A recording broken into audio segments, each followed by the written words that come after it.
ঠিক আছে স্যার, আজকে তাহলে আমি আসি। এইভাবে চলে যাবে? ভিতরে এসে অন্তত পক্ষে এক কাপ চা খেয়ে যাও। না স্যার, আজকে একটু তাড়া আছে, আরেকদিন ইনশাল্লাহ। বাবা বাইরে যাচ্ছি, টাকা দাও তো। এই তোর সাথে পরিচয় করে দিই। আরে আপনি? তুই চিনিস নাকি? হ্যাঁ, আমার ভার্সিটির সিনিয়র, উনি খুব ভালো ক্রিকেট খেলে। আরে প্লিজ স্যারের সামনে অ্যাটলিস্ট আমাকে লজ্জা দিও না। স্যার আমি আসি। হ্যাঁ আচ্ছা ঠিক আছে, এসো তাহলে। জানিস খুব ভালো ছেলে। টাকা দাও না। এই নে। ওকে, থ্যাংক ইউ। হুম।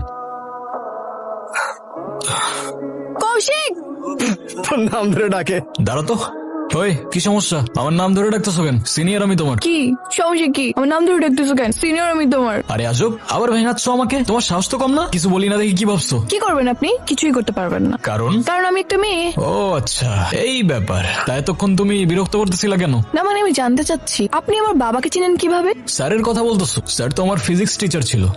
একটা প্রশ্ন করি, করো। আপনার নিশ্চয়ই অনেকগুলো গার্লফ্রেন্ড, তাই না?